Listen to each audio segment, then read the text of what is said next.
Yo, what's up, Earth? It's P.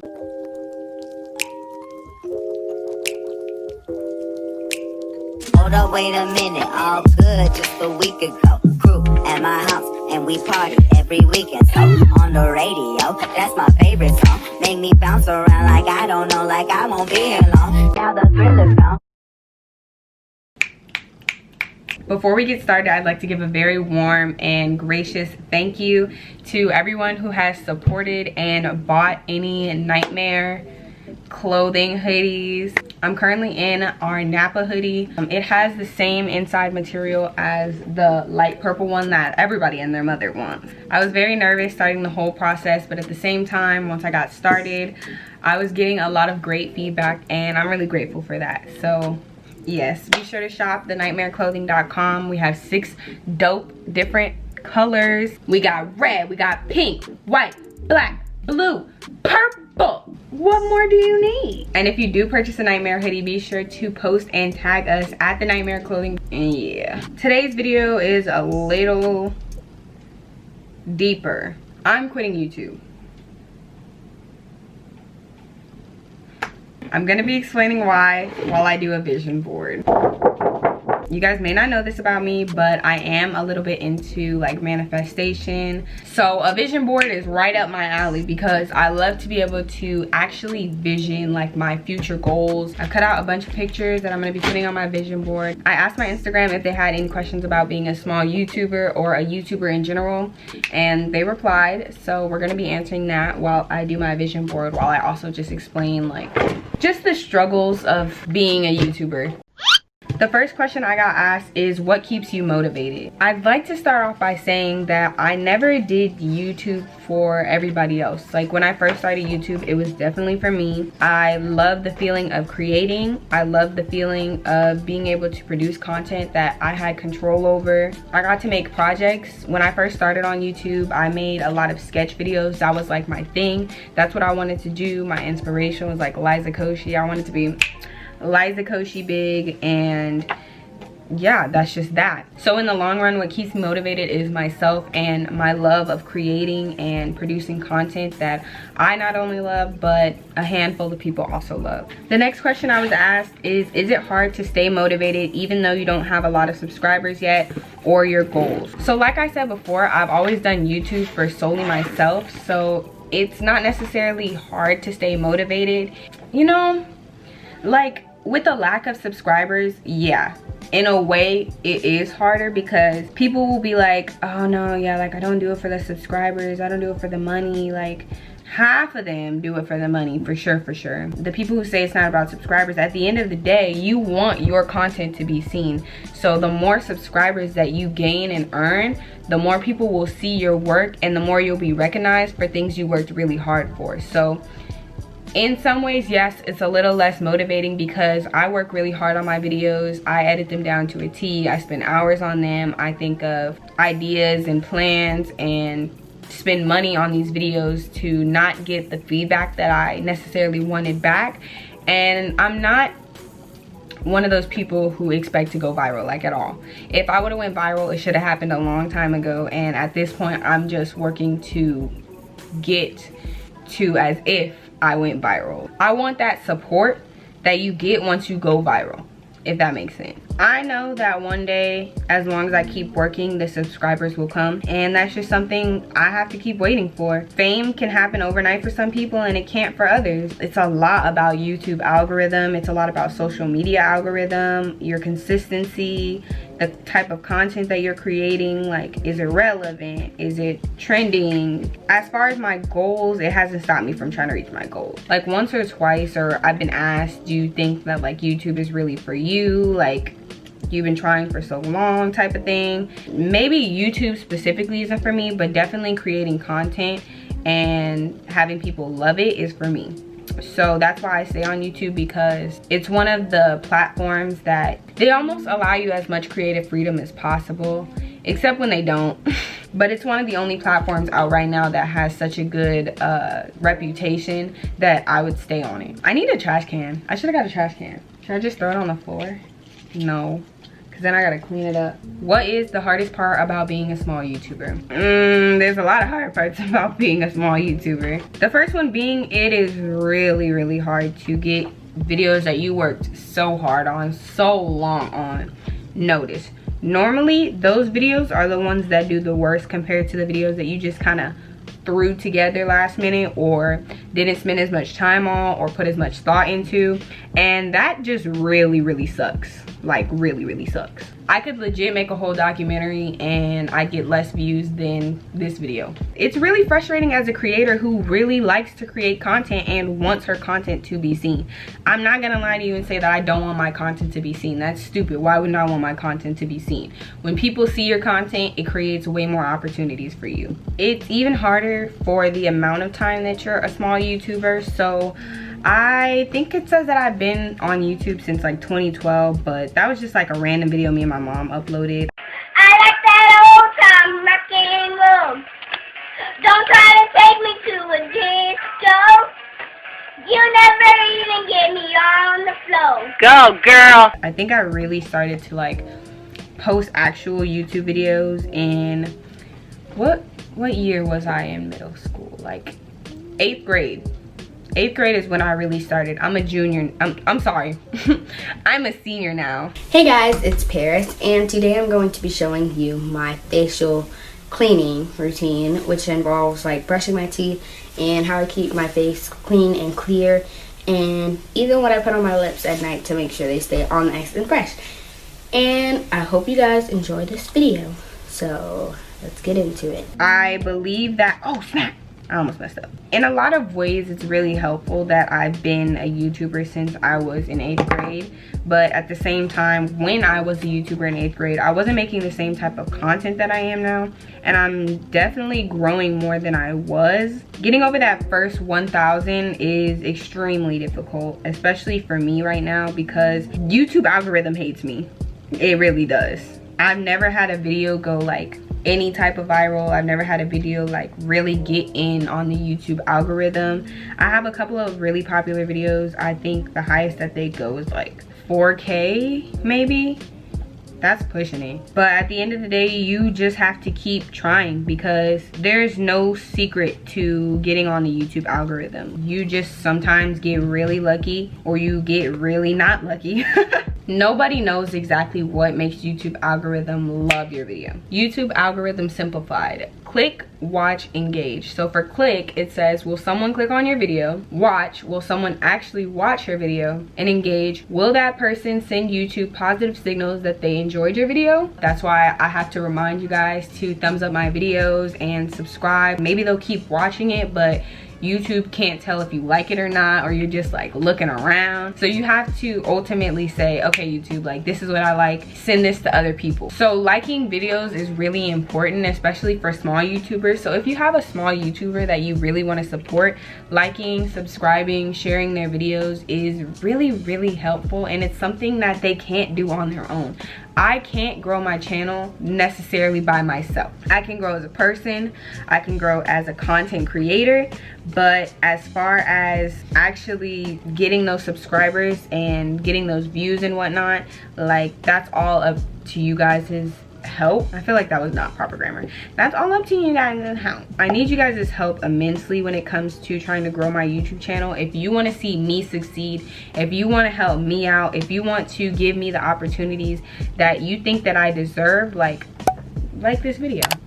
That's the type of thing that it is. When it comes to YouTube these days, it's hard not to want to go viral, because that's how a lot of your favorite creators, your bigger creators, got noticed. They went viral for some video.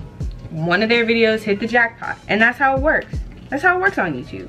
One of the videos, oh, I am messing this up. Let me put that back. One of their videos hit the jackpot. It's as simple as that. Some of them grew from the ground up. Some of them grew from YouTube's early days.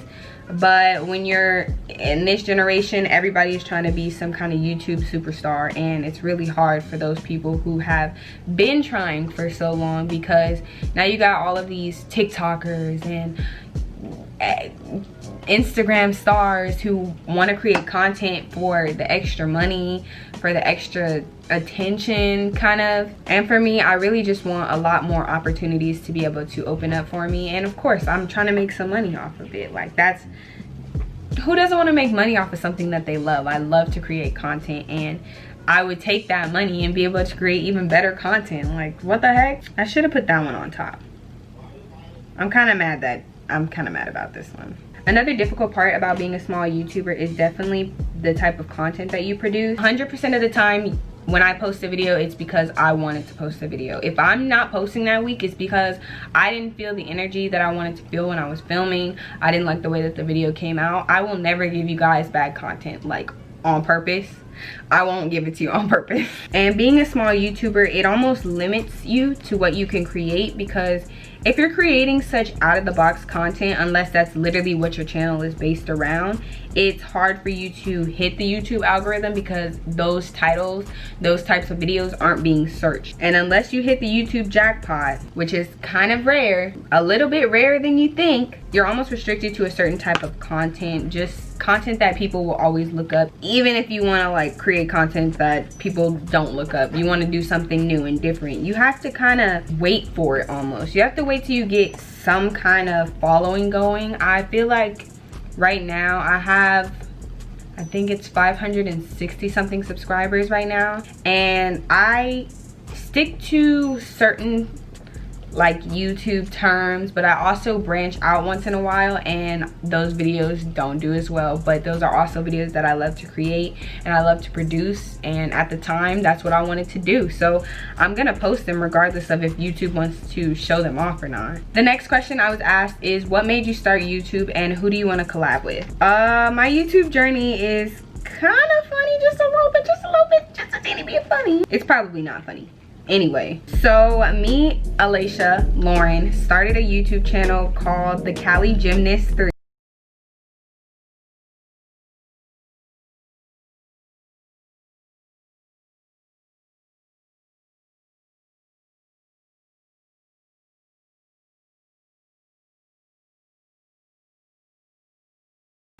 Yes, I used to be a gymnast. I was gonna say a gymnastic. You guys will never believe me now. I used to be somewhat of a gymnast. I never got to compete competitively because the way that the gymnastics place was set up, that's a story time for another day. But the way that it was set up, they did not really care about me.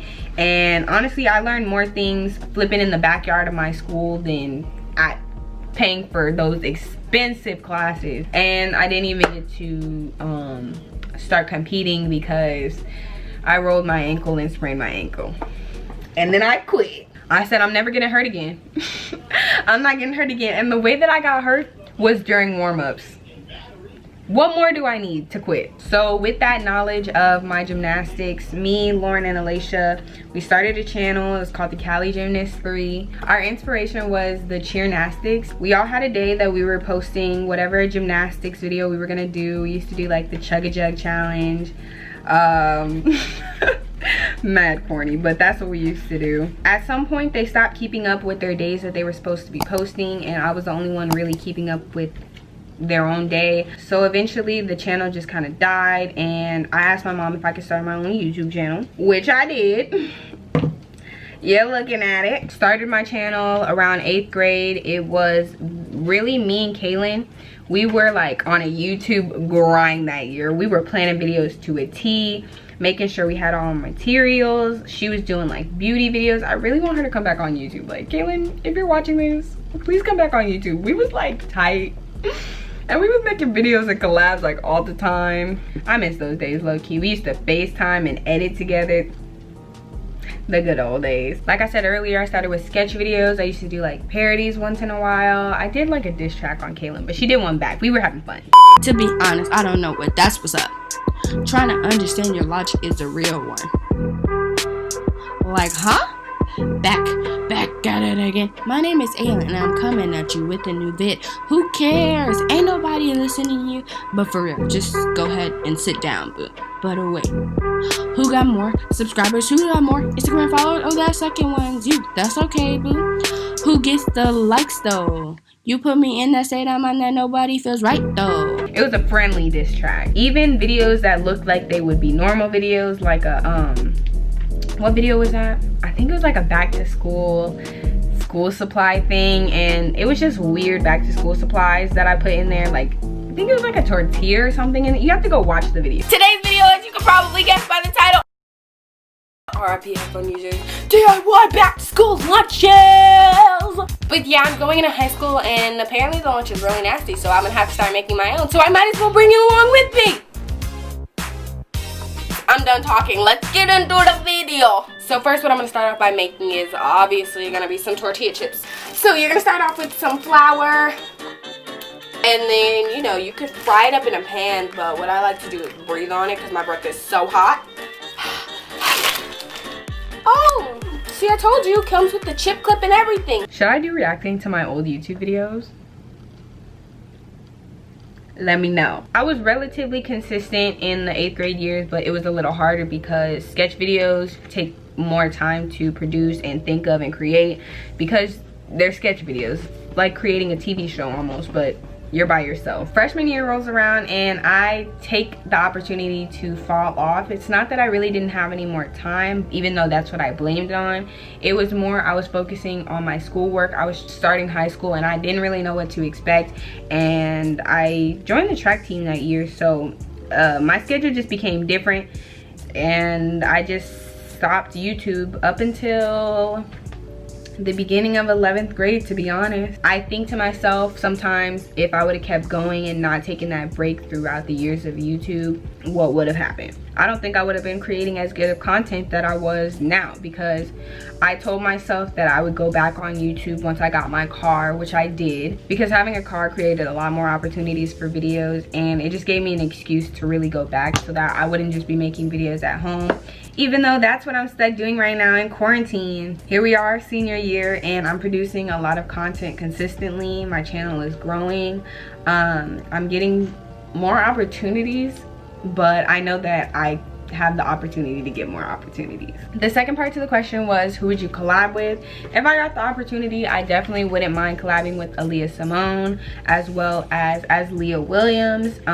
She is really blowing up right now. Like, she is killing the game. Another one of my inspirations, and I wouldn't mind collabing with him. I do not know what kind of video we would make together, but I feel like he's just so much fun and just has so much energy, is Mac Does It. If you don't watch Mac Does It, you're missing out on life, because this dude is hilarious. This dude could be funny, but he can also be quite serious, and I took a lot from the video he posted where he reviewed YouTubers' racist apology videos, and he said a lot of great facts. So all three of these people I wouldn't mind collabing with. On top of that, probably like Rihanna Fenty, come get your girl. I know that's not a direct collab, but if Fenty reached out, Rihanna reached out.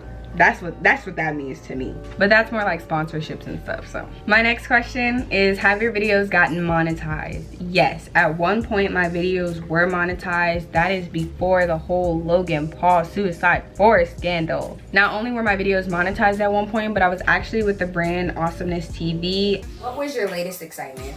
My latest excitement was actually being accepted to be able to be with the network Awesomeness TV. I'm with them right now and I'm really happy. And I was really excited when I got the exception letter. If I would have hit certain thresholds that they had in place, I definitely would have started to get sponsors from them. All of that good stuff. But unfortunately, Logan Paul came out with that video and YouTube changed a lot of their community guidelines, their rules. In order to get monetized today, you have to have at least 1,000 subscribers and over 4,000 hours of watch time. I don't know if you hear that thousands number thing going on, but that's extremely difficult. When I was monetized, it's not like I was making big bucks or anything. I think at the end, when my contract was up for Awesomeness TV, I ended up getting sent like 13 bucks, and that's how much I made over the course of 2 years. Yep, that's how much I made over the course of 2 years being on Awesomeness TV. Mind you, that's only when I had like 100 something subscribers, maybe more. I honestly don't remember how many subscribers I had at that point, but it definitely wasn't 500. So my goals right now is to at least hit 1,000 subscribers. Once I'm in that range, then I'll start focusing on my watch time minutes, because honestly my watch time minutes won't matter right now. Getting that attention to my YouTube channel, and then I'll start focusing focusing on everything else. Ultimately, I think that the slow progress is a little bit humbling, because you as yourself are always like, yeah, my content is great. There's nobody's content that's better out there than me. Obviously, there's content better out there. If you don't think that about your work, then you're not doing something right. Because in my mind, when I post a video, I'm thinking, yes, this is a great video. This is one of the best videos I've ever made, type of thing. What was my point? Where was I going with that? Where I was going was, you come to appreciate every one of those subscribers that come to your channel. Every single subscriber you like are very grateful for, because it's a step closer to your ultimate goals. The next question I was asked is it hard getting subscribers? Yes, it is very hard getting subscribers. Your friends will support you for so long. It's like they always support you, you know? But when you're constantly producing videos, they're not going to repost every video that you get. And even then, their followers are gonna get tired of you. And it's kind of like, it's like you're trying not to be annoying, but at the same time, you kind of have to be annoying to be noticed. Your content can't always speak for itself. I post snippets of my videos on Twitter, Instagram, and that doesn't always do the trick. It's almost about spreading it as much as you can and getting those people who support you so hard and so heavily to repost every single video that you post and all of that. Because like I said, I really can't do it without the help of other people. And that's unfortunate for somebody like me who loves to do things by themselves. But at the end of the day, the internet is full of a bunch of people, and you're trying to reach those bubble of people who love your content, who love to share your content. Because once you find a solid group of those people, they're gonna automatically do it without you having to ask. And that is the goal. That is what I'm waiting on. Is it hard getting noticed? Duh. I don't know how many times I have to say it in this video. It's hecka hard getting noticed. It is hecka hard. And my camera's about to die. I'ma need to change the battery. What do I use to edit? I edit with Final Cut Pro X. If you're first starting out on YouTube, I suggest that you use iMovie, really get to know that program, and then move on to Final Cut Pro. But a lot of people do just go straight to Final Cut Pro, and it's honestly not that difficult. But if you're not really tech savvy, I would just start with iMovie and then learn how to edit like efficiently, figure out how you want to edit it, because it's a much simpler program. So once you get to Final Cut Pro, you know exactly what you want, and you'll have those advanced options that you'll be able to use, but you already know the basics. Ooh, I was asked what are the pros and cons. So I know that once I get to a certain point, I'm going to be judged a lot. The people of the internet judge. They don't care. They don't care. They will pick on anything that you have to say, that you wear, that you do, that you don't say. The internet is a very judgy and harsh place, and there are going to obviously be those people who support you and protect you, which is part of the pros of being on YouTube at some point. There's going to be people who want to tear you down and not see you win. I'm already mentally preparing myself for that, because I think that to be on the internet, you have to have tough skin. I don't have the toughest of skin. But I'm not gonna let some internet troll like mess with me. A con for me right now is, again, not being able to get noticed, not being able to be monetized. In general, when you're on YouTube and you're working on a video that you worked really hard for, there's a possibility that people will not feel the same way that you feel about that video. There's a possibility that YouTube will not put you on the algorithm, and that's gonna be one of your worst videos maybe ever, and that's a little discouraging at times. But you got to remember not to be discouraged, and you have to have a reason to kind of go on YouTube, you know? You just have to remember that the internet's not always going to be your friend. That applies in real life scenarios too. Not everybody is always going to be your friend. Not everybody is always going to like you. But what you do is you keep pushing and you keep working yourself, because you know what you're capable of and you know what you can accomplish. Some pros would be, if you're like me and you love to create content, you love to explore and make videos with friends that you can look back on. I love being able to look back on videos. My office parody videos, those are some of my favorite to look back on, because we got our junior year cut short. Like, that was supposed to be a whole little series I had going on, but I literally was only able to get 2 episodes, and I'm grateful I was even able to get those, because you watch your videos back and go, dang, I don't even remember that. Like, even when you edit it, and then play it back like months later, you go, I really don't even remember doing that. I don't even remember any of that. And it's crazy because you live each day and you'll forget the small details of it. But if you're vlogging every day, you get to remember those little details on those fun times from that day. And that's like, that's kind of epic. And they're moments captured in time. That's what I always say. They're moments captured in time, and that's so dope to me. So yeah, if you love creating content, that's what you get to do on YouTube. You pretty much get to create anything that you want as long as you know that you're capable of it and you keep up with it. You could get sponsorships, brand deals, fame. Like if you look at Liza Koshy, you look at David Dobrik, you look at all the famous YouTubers who have done the impossible. At the end of the day, it's almost kind of what people are working for. They're working to be the next David Dobrik, giving away Teslas every 5 seconds. So that's a possible positive outcome that you can get from starting a YouTube channel and becoming popular from it. Some more cons would probably just be like editing is very tedious, can take a long time. Is it hard to come up with content? And someone else asked, is it hard to come up with content that someone hasn't already created? Yes and no. For a hot minute, I was following down the route of just doing vlogs, and I kind of caught myself and realized like that's not all I want to do. I don't want to just do vlogs. I don't want that to just be my channel. So I started to switch it up. I've been adding cooking videos in there. I did the M-Berry challenge the other day. I like all types of content, not just vlog content, but creating vlogs is one of my favorite things to edit, and it always has been. Even back in the day when I did light vlogs, I had a vlog channel, but I wasn't very active on it, and I didn't have a good vlog camera, so I didn't vlog a lot. But when I did, and I used my phone and whatnot, I love to edit those videos because you can add like montages and time lapses, and you can get kind of creative the more that you edit vlogs. And I realized that I could do that. I was trying to make them less long and boring. I realized that I was starting to make videos that were just getting longer and longer into like almost 45-minute videos, and I was not a fan of editing those. I was also not a fan of watching them back. I don't like long videos. I don't like when other people post long videos sometimes, unless I'm doing something and I'm watching it while I'm doing whatever I'm doing. If I don't want to sit there and watch a whole 45-minute video for 45 minutes and I want to cut that in half, I'll just go to like settings, which is down here somewhere,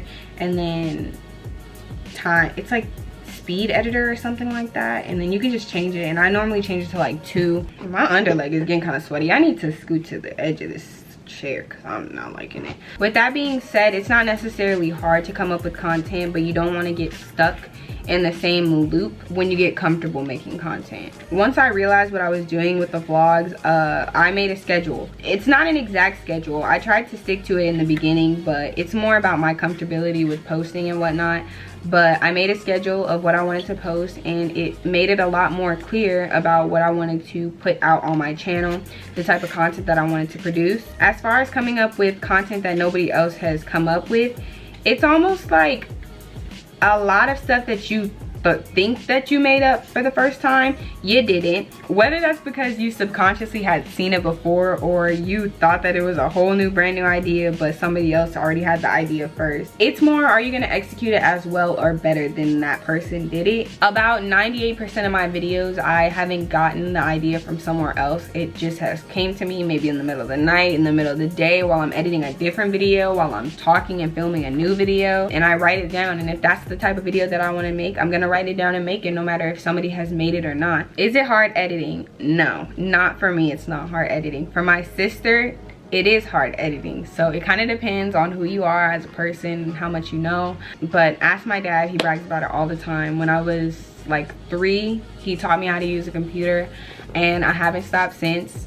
I've always kind of just been good at using the computer, and editing over the years, learning, growing, it's become easier. It's become more fun. I've always liked to edit because at the end, it's what you created. How much do you spend on YouTube monthly? Wow, you guys really want to know that? there's not an exact budget on how much I'll spend for a YouTube video. It'll all depend on the idea and when it's taking place, and you know, my bank account, obviously. If I don't have any money in my bank account, or I don't want to spend any money, I'm not gonna spend any money on a YouTube video. So I'm just gonna have to make like a playlist video, which is free. I spend as much as I want to afford, so it really varies. There's not an exact price. What's a good vlog camera for someone that's starting out? Let me actually grab my first vlog camera, because this is a camera that I started out with.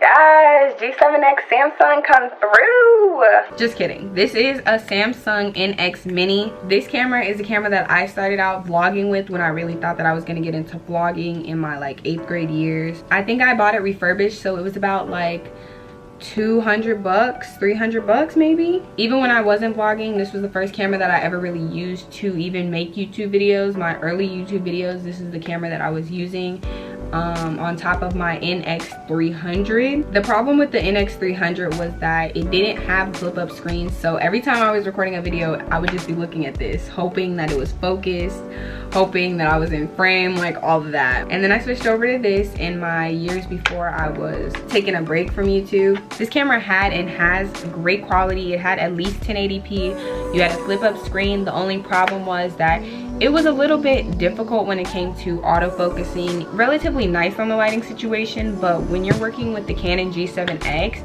it adjusts to your natural tones better. But for the price, this camera worked great, and compared to the G7X, it is less expensive. But if you want a camera that's probably gonna last you like a long time, I would say go with this, because I know that G7Xs have kind of a problem sometimes when it comes to breaking. Currently my screen on my G7X is broken. When you lift it from the back, like this piece is kind of attached, so you can move it. If I push it right now, like it'll flip back to the other side even though it's standing up. Does that make sense? This camera is good for long term. It's cheaper, but if you want better quality videos, if you want a great microphone, that's another thing. The G7X has a great microphone. If you want it to just work with your lighting and auto adjust when it needs to, I would say invest in a G7X. But also just be careful with it, be aware. If you are just starting out and you're just trying to see like if you even like the feeling of vlogging, if you can even vlog in public, I wouldn't say go with a G7X. I would say go with like a Samsung NX Mini, or there's other baby vlog cameras, but this is the only one that I can personally recommend. If you can't afford either of those, or you're still not sure which one to get, I would say just try vlogging with your phone for a while. Playing around with that, editing, see if you even like editing, because that's one of the biggest things. If you don't like editing, or you can't handle it, like you shouldn't waste your money on a camera first. So I would say start vlogging with your phone, see how you feel even vlogging, see if that's the type of content you even want to create. Yeah, I'm going to explain to you guys why I've decided I'm going to be quitting YouTube as well as all social medias.